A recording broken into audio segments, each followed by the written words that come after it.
মাতৃভূমি বাংলাদেশ বিশ্বের বুকে সামরিক শক্তিতে কততম? কিছু রিপোর্টে আসছে ৩৫তম, কিছু রিপোর্টে আসছে ৩৭তম, আবার অন্য একটা রিপোর্টে আসছে সেখানে ৪৭তম। তো এটা কোনো আসলে অবস্থান না। বর্তমান বিশ্বে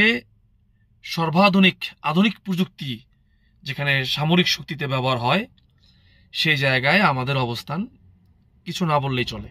তো এই কথাটি বলার উদ্দেশ্য এই কারণেই, সম্প্রতি আপনারা জানেন যে বর্তমান যে ডক্টর ইউনূস সাহেবের সরকার চীনের কাছ থেকে 20টি অত্যাধুনিক জে-10 সিই সিরিজের 20টি যুদ্ধ বিমান ক্রয় করতে যাচ্ছে। এ ব্যাপারে বিভিন্ন প্রক্রিয়া চলমান আছে। কবে নাগাদ কি হবে সেটা এখনো জানি না। তো যাই হোক, এটি নিঃসন্দেহে আমাদের জন্য একটি সুসংবাদ। এখন আমাদের শুধু যুদ্ধ বিমান নয়, যেমন আমাদের আগেও কিছু যুদ্ধ বিমান আছে পুরোনো মডেলের, MiG-29 আছে, সেটা অবশ্য আপডেট ভার্সন না। তো যাই হোক, অসুবিধা নেই, তাও তো আছে। এবং এই 20টা যদি আমাদের এখানে অ্যাড হয়, তাতেও কিন্তু যথেষ্ট না। আমাদের ধীরে ধীরে আমাদের কয়েকশো অত্যাধুনিক যুদ্ধ বিমান দরকার, আমাদের আকাশ প্রতিরক্ষা ব্যবস্থা দরকার, আমাদের দূরপাল্লা মাঝারি পাল্লার মিসাইল দরকার, ড্রোন দরকার, অর্থাৎ আধুনিক সমরাস্ত্রে যেগুলো বর্তমানে বিশ্বে চলমান সেগুলো আমাদের দরকার। কি কারণে?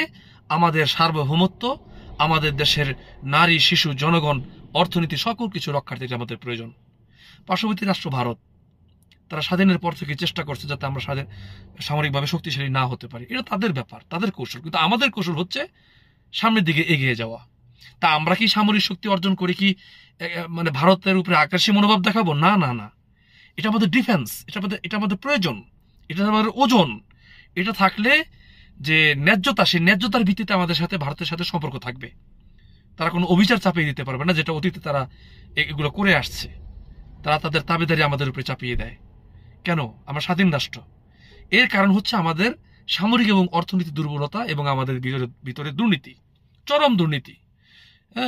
তো যাই হোক, এই আজকের এই ভিডিও করার অর্থ হচ্ছে, আমি আশা করব যে বর্তমান সরকার হোক এবং ভবিষ্যতে নির্বাচিতভাবে যে সরকার ক্ষমতায় আসবে, প্রতিটা সরকারই যাতে এই বিষয়টা খেয়াল রাখে, সামরিকভাবে যাতে আমরা সামনের দিকে এগিয়ে যেতে পারি।